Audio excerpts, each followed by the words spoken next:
The perfect neighbor, the pillar of the community. Some of history's most lethal killers have led a double life.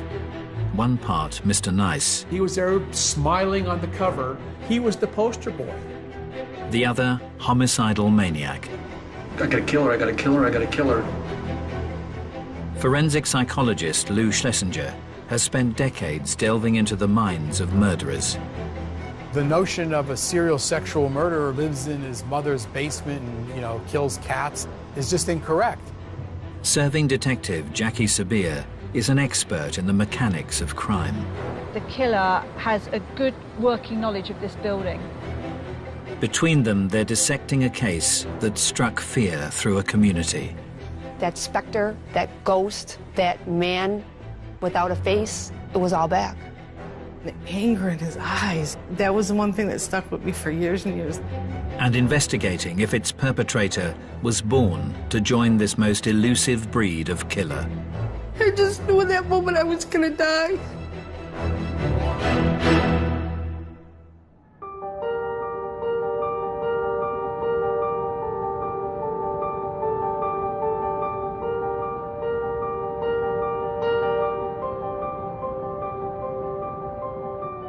With over 20 years' experience in homicide, Detective Jackie Sabir has headed up some of Britain's most high-profile murder cases.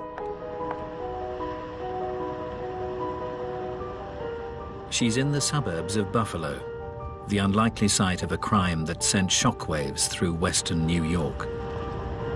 One of the really special and exceptional things about Buffalo is actually the stability of the community here. People feel safe, and people that grow up here often come back here to raise their children. There's a good standard of living, there's stable employment, even through some very difficult economic times.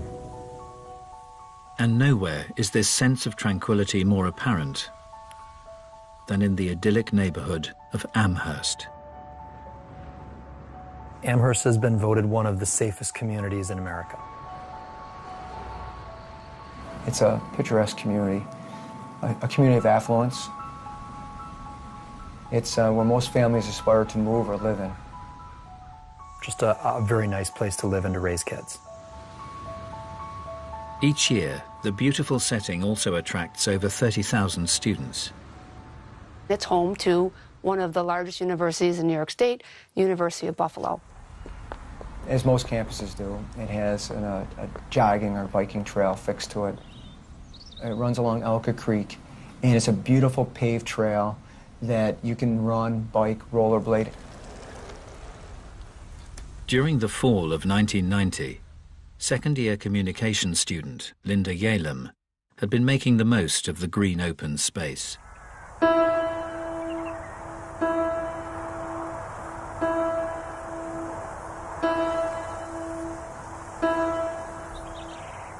Linda Yalem originally came from California. She was a marathon runner.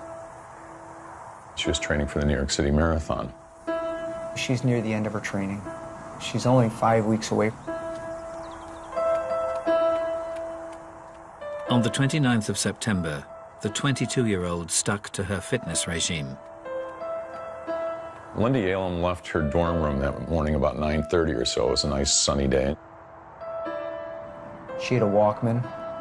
She popped in a cassette, and she went out to do what she did all the time, run. Her roommates were expecting her back in a fair amount of time, and she just never came back.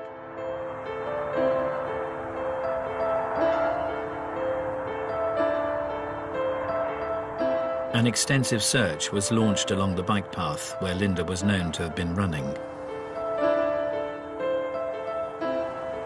Major Steve Negrelli recalls the moment the hunt for the student came to an end. They stretched this whole 5-mile path, searching the path, the woods, and where we're standing now, Linda's body was recovered.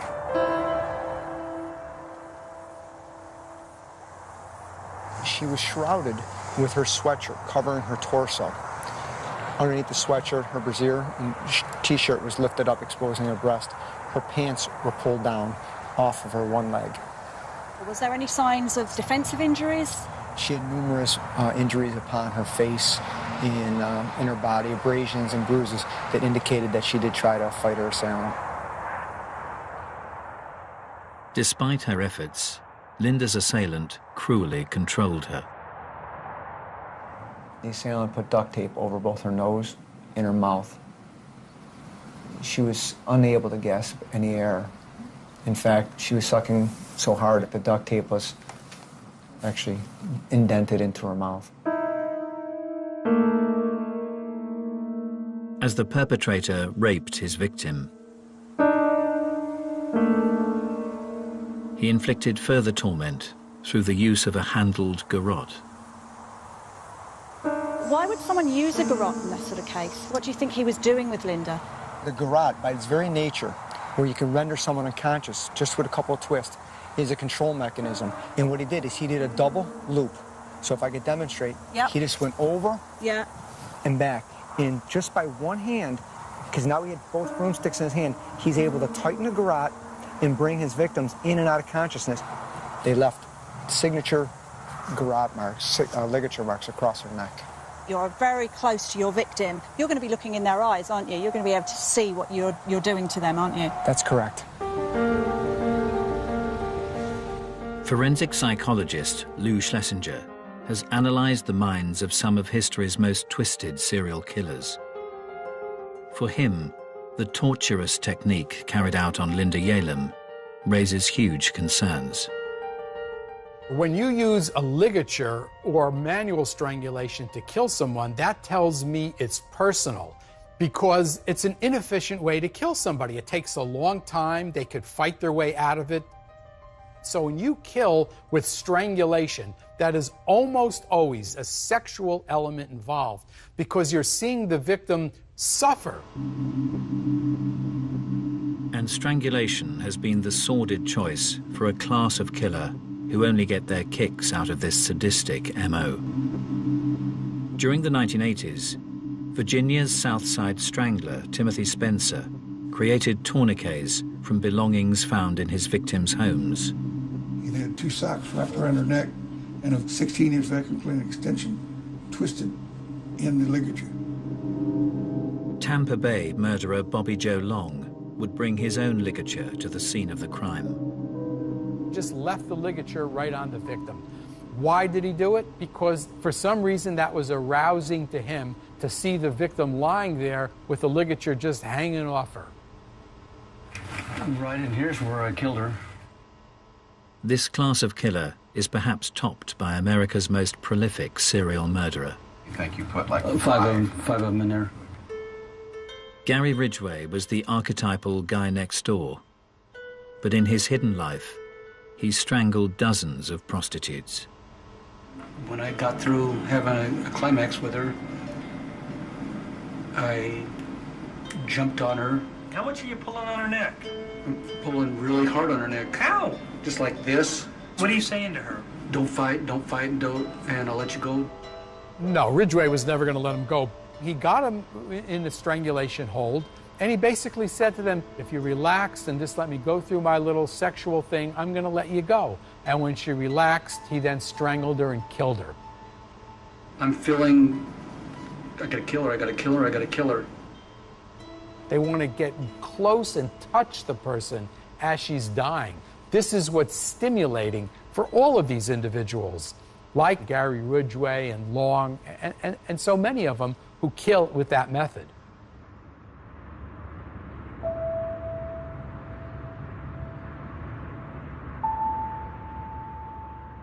In 1990, in Amherst, Buffalo, the community had been shattered by the strangulation of student Linda Yalem. She was jogging in the middle of the day. She was attacked. No one saw her coming or going. No one saw the attacker coming or going. How does that happen? Detective Jackie Sabir is on the scene with Major Stephen Negrelli as he recalls the moment detectives received a break in the case. A woman called and said she saw a man behind a woman pulling her from behind, pulling across this exact bridge. The sighting suggested that the killer was acting with unabated confidence. This is a Saturday in the month of September. This path is teeming with people. He was brazen enough during daylight hours to grab a victim, drag her over the bridge, and rape her and leave her right here. But as the investigation gathered momentum, it became clear that the assailants' actions were far from random. So the detectives had witnesses that suggested that he'd been staking out the place days before. That's correct. And one such witness was a local factory worker who had spotted a work colleague in the vicinity just days before Linda's death. And his co-worker saw his fellow co-worker walking on that path. Thought it was unusual, went to talk to him, and his co-worker pretended like he didn't see him. Acted bizarre. Although the factory worker was brought in for questioning, no one suspected the murderer could be this pillar of the community. Altimio Sanchez. He coached the boys' baseball team. He played on, community baseball teams through his church. All of his neighbors said he's the greatest guy. He'll mow your lawn for you. He has the nicest looking lawn in the neighborhood. Invites him over to barbecues and things like that. Despite the model neighbor bearing a marked similarity to the perpetrator, close colleagues on his shift at the factory didn't take it too seriously. There was a father and son who worked at the plant as well, and when the composite sketch was out there, they used to joke with him and say, "Hey Al, this looks just like you." And he'd kind of chuckle.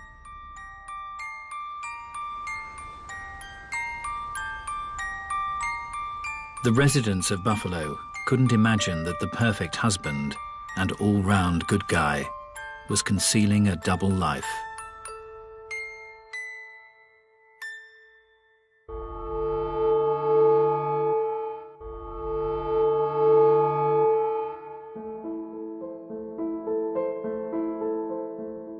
Forensic psychologist Lou Schlesinger and serving detective Jackie Sabir are unraveling a case that rocked a suburb of Buffalo, New York. In 1990, Amherst student Linda Yalem was sadistically raped and strangled on a local bike path. For Jackie Sabir, the killer's movements reveal a meticulous operator. This is an incredibly open public space, so for him to have the confidence to have staked out this location, knowing that he wouldn't be disturbed, starts really raising the levels of anxiety of the detectives. This wasn't a spontaneous assault. This was premeditated. And it appeared the calculated killer may have struck before. His technique resembled an MO displayed in a series of sex attacks, perpetrated by a character dubbed the Bike Path Rapist. The Bike Path Rapist first became known to me when I was a teenager. A girl from my high school had gotten raped. He would prey in areas where there were either high schools or recreational areas that would, younger women would typically utilize. He was using a knife, he was using a gun, and then he started using the double ligature garrote. The period of attacks was so prolonged, Lisa Redmond's childhood memories would be brought sharply into focus as she pursued the rapist as an investigator. Did he cause any other injuries to the victims? Was there any other violence other than the actual sexual offence? One of the rape victims managed to get her fingers underneath the garrote, and he was choking her so hard it actually bent her fingers, and years later she showed me her fingers were still bent. The sex attacker cast his net wide over Buffalo's green open spaces. So we've got rapes down in this location in the south, we've got rapes here, we've got the University of Buffalo where Linda was killed, so we've got a homicide up here. We've got clusters of locations where offences happen. These you would not know unless you had knowledge of that area. He's tailoring his crime and his location to his victims.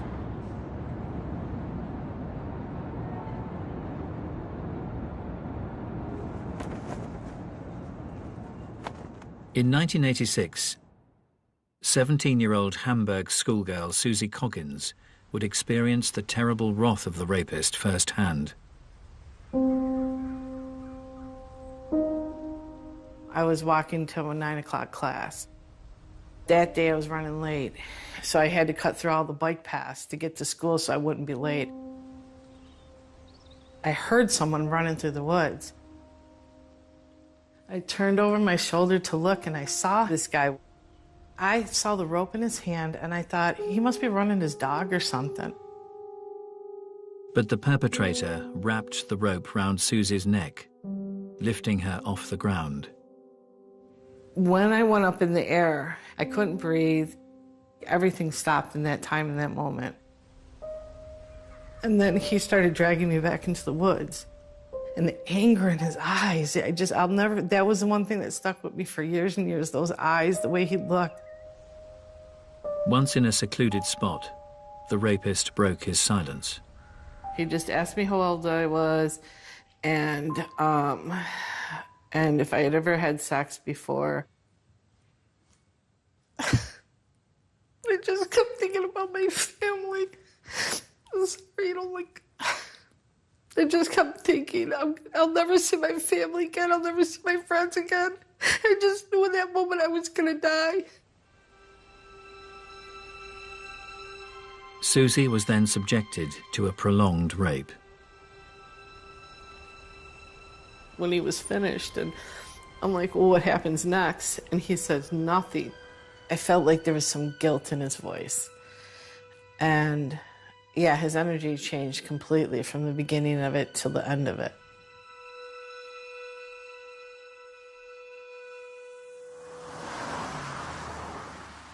As police desperately pursued the rapist, charismatic factory worker Altemio Sanchez was as popular as ever. He was a jock. So people at work loved having him on their softball team, running with him, golfing him. He was an outstanding golfer. He was a guy that guys wanted to hang out with. Despite his jovial demeanor, Altemio Sanchez's start to life had been far from happy. As a child, he struggled academically, but Sanchez would insist his biggest challenge was out of school, living with his alcoholic mother. She would frequently remind Al, you weren't wanted.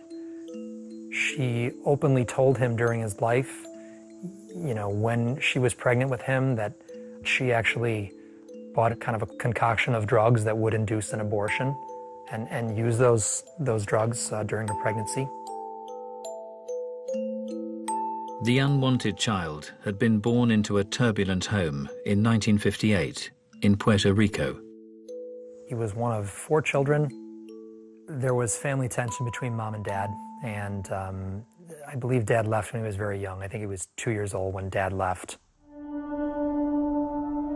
His mother discovered very early on that his father was having an affair and moved the family to New York City.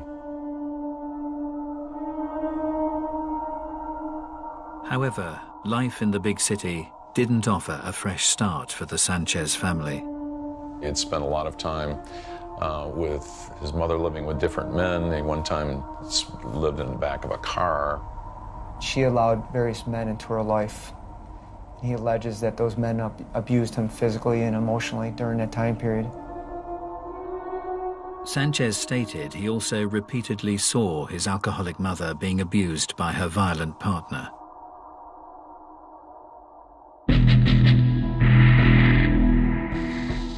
For forensic psychologist Lou Schlesinger, a child witnessing aggressive behavior against his maternal figure can have devastating consequences in later life.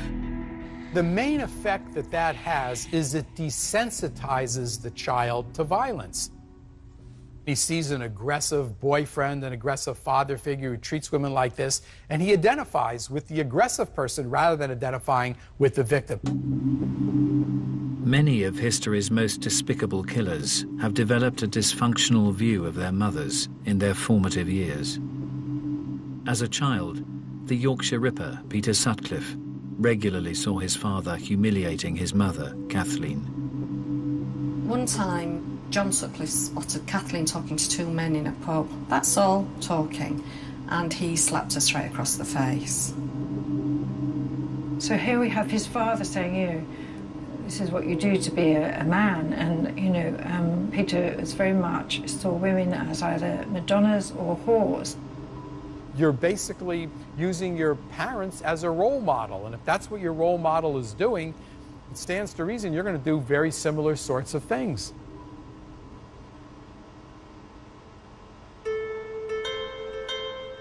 But this crucial mother-son relationship can be affected in other ways. Serial murderer Gary Ridgway's maladjusted view was at the other end of the spectrum. He talked about having some sexual feelings towards her. He described in some detail watching her when she was in a bathing suit and looking at her and thinking that she dressed pretty provocatively.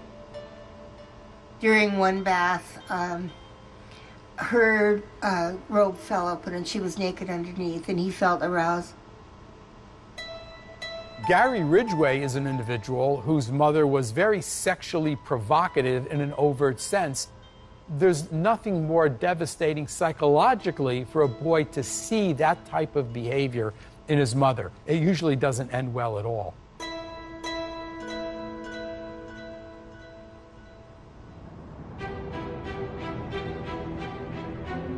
In 1990, in Buffalo, New York, police had connected the murder of student Linda Yalem to a string of brazen rapes committed along the area's bike paths and trails.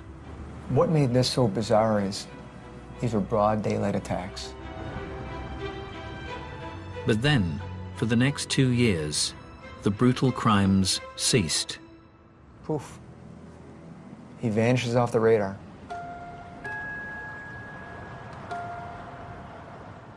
Just a short drive away from the tranquil bike paths, Exchange Street in downtown Buffalo seemed a million miles away.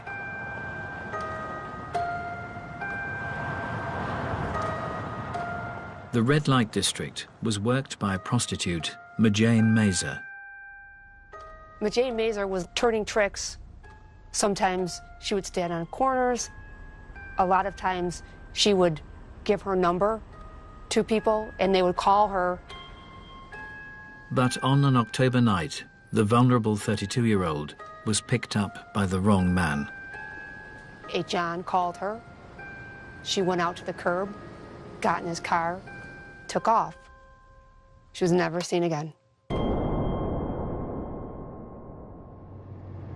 Okay, so this is the actual building. Right up to the fence line is where Majane Mazer's body was found. Bless her. Detective Jackie Sabir is joining Lisa Redmond as she revisits an industrial wasteland that in 1992 was the site of a horrific murder. A man actually picking wildflowers found her in the brush. It was not clear like it is now. It was overgrown, and her body, not only was it camouflaged by the foliage, he actually put a piece of corrugated plastic over the top of her.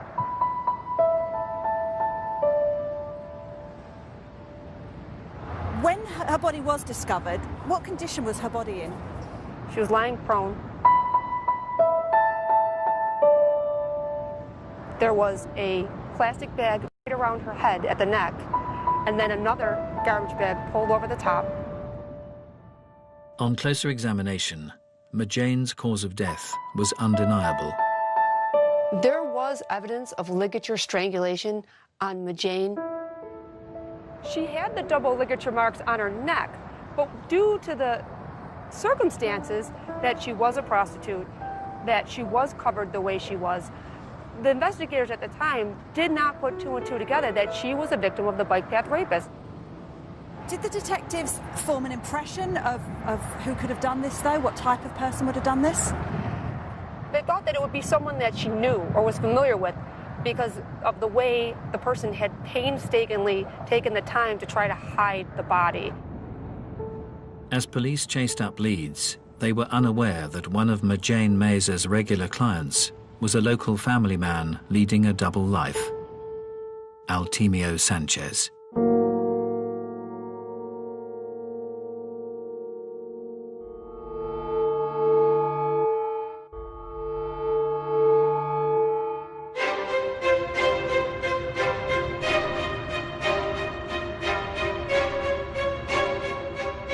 In 1996, in the green suburbs of Buffalo, New York, 6 years had passed since the murder of Linda Yalem. In the wake of her tragic death, the local community was determined the young student would never be forgotten. Because Linda was a runner, there was something created called the Linda Yalem Memorial Run. It's an annual event, and it's to raise awareness about women's safety issues. Before the race would start, there would be a moment of silence, and then a bagpipe would lead the runners down to the starting line. Amongst those taking part in September '96 was competitor 635, local man Altemio Sanchez. It turned out that Altemio Sanchez was a bit of a runner. He belonged to the running club at American Brass. It was seemingly a typical act for one of the community's all-round good guys.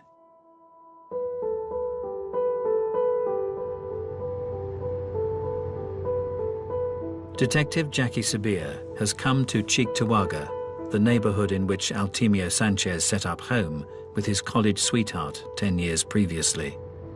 Cheektowaga is an incredibly safe, quiet suburb, low crime, and it's great schools. And that's why Sanchez and his wife picked this location to raise their family. He had 2 sons. He was very involved in his community. Nothing remarkable about him. He just seemed like a neighbor. He was the guy that, when snowfall came, he'd be out there with his snowplow plowing out your driveway. He was a member of his local church community where he was coaching the softball league. His family were well known. He was here for a long time, so he'd established ties. In his working life at a nearby brass factory, Sanchez was also well liked. Fellow worker Ken Chakai would regularly chat with the forklift driver as his night shifts drew to a close. And your first impressions of him? He was just a normal guy? Normal guy. Very nice guy. Soft-spoken. I can't say anything bad about him. Was Sanchez ever in trouble at work, or were there any issues? He was a good worker. Yeah. Was there any gossip about him, or rumours? He was good with the church. The community, his family belonged to the church. He's a great guy. Nobody in Buffalo believed that Altemio Sanchez had anything to do with the murder of Linda Yalem. Having worked extensively with the FBI, Professor Lou Schlesinger is fully aware that for many, a serial killer is hard to spot. The notion of every serial sexual murderer being weird and a loner, lives in his mother's basement and, kills cats is just incorrect. To further understand those capable of concealing a heinous double life, the psychologist is meeting an offender who ruthlessly targeted women. How did you feel when you were raping someone? I felt powerful. This inmate is a serial rapist who remained undetected within his community for over a year and a half. Someone knows very little about this topic. What could you say to help them understand the mind of a serial rapist? For me, I hated myself. I felt that I wasn't adequate. The sex offense is not about sex. It's about the power and control issues. It's about the self-esteem issues. It's about a person who is desperate to be accepted and validated as a person. While you were raping women, you were in a relationship with women. Well, in this case, I was married. You were married. Did you feel you led a double life in a sense that nobody even knew you were capable of something like this? Oh, absolutely. Tell us about it. I had regular work. I worked hard. I was responsible. I enjoyed activities with other people. When different people that knew you from the community and whatnot realized what had happened, were they pretty shocked? Oh, yeah. Yes. Didn't have a clue that you were capable of this. In fact, I remember the prosecutor during the case made a statement in court that, you know, in all other aspects of my life, this is the guy you would want your daughter to bring home, because I was a steady Nice guy. person. Right. Talk And, well, smart. Right. But I had this dark side that I was going out and raping.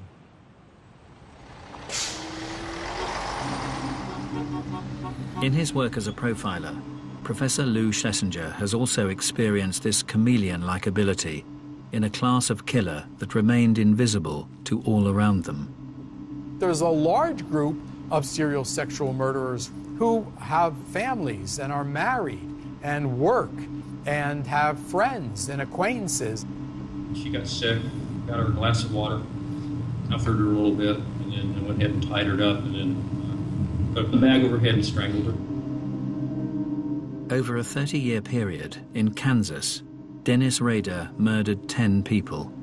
All the while, the respected scout camp leader hid an assortment of sordid behavior, frequently tying himself up within the local woods. He was very big into autoerotica. What he did was to leave the campsite where the Boy Scouts were, and then he attached a camera on a cord and would take photographs of his accomplishments. Most people believe they can detect deviancy and particularly danger in others when they really can't in some cases. In Riverside County during the 1990s, model citizen Bill Suff's murderous identity was even more impenetrable. He was supplying equipment to the police department, the same police department that was investigating him. A homicide victim was found one morning when two of the investigators were with Bill, and their pager went off, and Bill made the comment to them, "Oh, did you find another body?"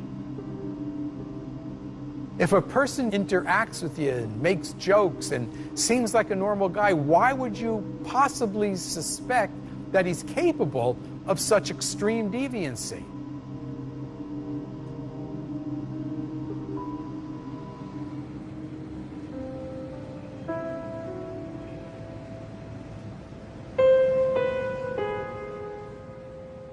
In 2006, in Buffalo, New York, over a decade had passed since the bike path rapist had last struck.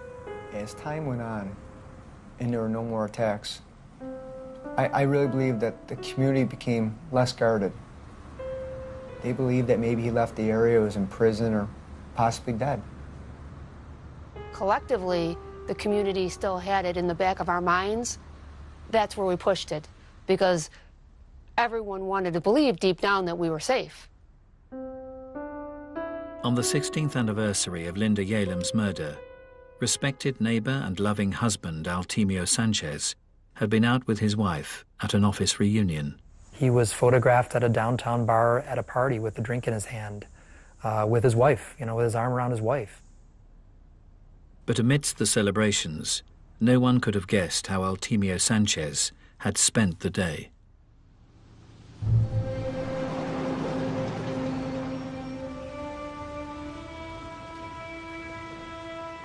A few hours earlier, in nearby Clarence, it had been a typical Friday morning for mother Joan Diver and her young family. They sat at the kitchen table and they had breakfast together. They talked about, maybe we go to a movie tonight because it's Friday night. She had dropped her 5-year-old off at daycare and decided on a beautiful September day to go for a jog in Clarence. Joan parked her car in her usual spot before heading out along the bike path. But as the morning drew to a close, the 45-year-old didn't reappear from her run. At the normal time of pickup for daycare, Mom didn't show. Her son kind of stood at the window and looked out the window like, where's Mom? With no sign of Joan, an extensive search was mounted. Detective Jackie Sabir is joining Steve Negrelli as he retraces its final steps. A couple of Boy Scouts and a scout leader. They just want to help the diver family, so they were out here volunteering, searching. One of them kind of bent down, peered in, and he could see underneath the shrubbery and overgrowth, he could see what appeared to be a human hand. It was in fact Joan Diver. What did she actually look like when she was here? And she was laying on her back. Her pants were down. Her shirt had been lifted up, exposing her breast. You could see that she had been in a struggle. You could see that there was some marks on her body. Although not witnessed for over a decade, the method of murder had a chilling familiarity. Those distinctive double ligature marks on her neck. So even after the 12 years had passed, it's almost like a textbook copy of what happened before. All the MO was lining up. The time of day, a secluded bike path, a white female jogger, the ligature. Everything's going down that path. It's the bike path, it's bike path, it's bike path. As detectives discovered the victim's car had been moved, lab tests cast out any doubt that the perpetrator had returned. What came back was one droplet of sweat on the steering column where you put the key in. They were able to obtain DNA sample from that exact key tumbler. That DNA that was discovered was in fact the DNA of the bike path rapist. That specter, that ghost, that man without a face, it was all back. But as his reign of terror entered a third decade, the identity of Buffalo's elusive serial killer was about to be unveiled.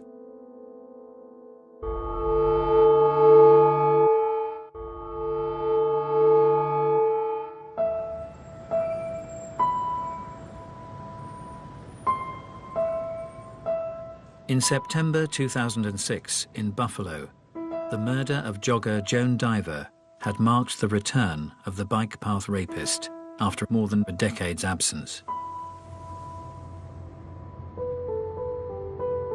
As a serving detective, Jackie Sabir is in no doubt as to the impact of this tragic development. To come back after a 12-year break would have been an enormous shock to the team of investigators, because you have to relive and pull all of those files again and start practically from the beginning. With a DNA sample indicating an Hispanic male, the list of suspects shrank down until an historic case left just one name.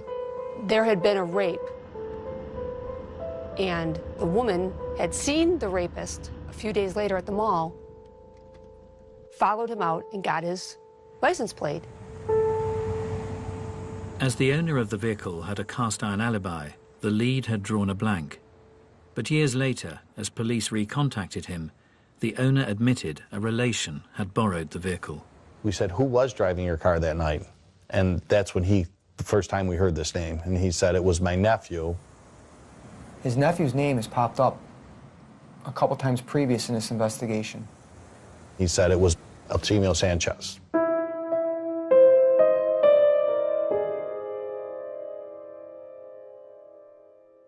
It was like getting hit in the face with a baseball bat, because after all these years, we finally had a name to this faceless monster that had been terrorizing the women of this community. With a direct DNA match, the church-going softball coach was questioned by Detective Lisa Redmond.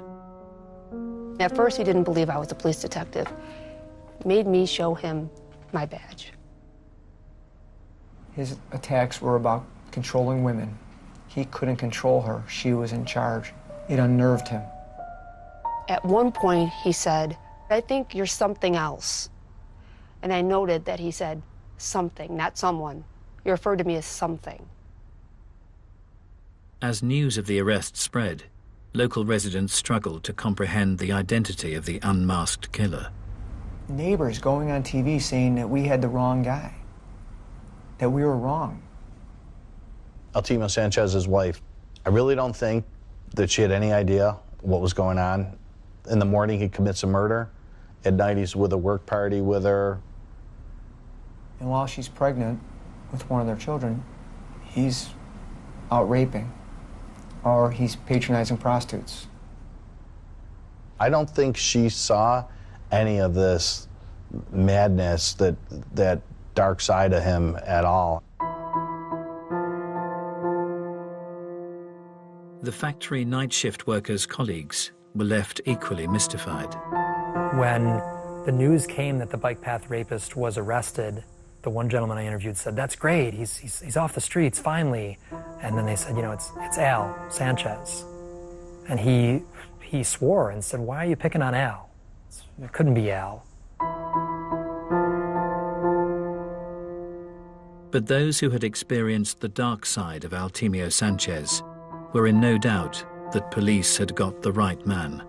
I remember running as fast as I could to the TV, and I'm like, "Oh my God, that's him." And I saw those eyes, and I just remember falling to my knees. I just started crying. It was finally over. It was finally over. Basically, what we had was a monster living amongst us that we never realized was there. In court, Altimio Sanchez would be sentenced for the murders of Linda Yalem, Majane Mazer, and Joan Diver. He's looking like he's a broken man. You know, his head's bowed, you know, his hands are clasped in front of him. Such a slap in the face to see him play that role, because he absolutely was not sorry for any of his victims. He was sorry he was caught. Whilst Altimio Sanchez presented himself as remorseful, other killers who deceived all around them have played out their final acts of freedom in different ways.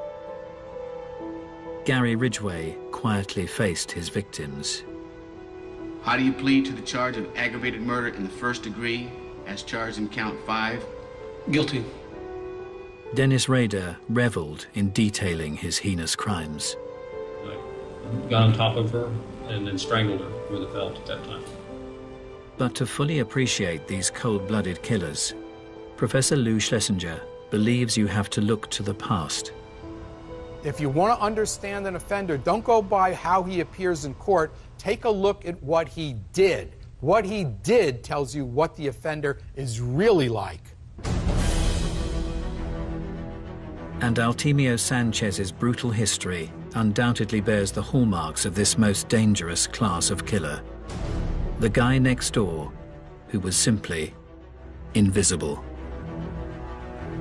Sanchez shares a characteristic of many serial sexual murderers. These offenders are in a class of their own, inasmuch as those who see them in their environment, they don't see somebody who's mentally ill, who's psychotic, yet they all have a dark side and they're extremely dangerous and extremely violent, although the average person doesn't see it.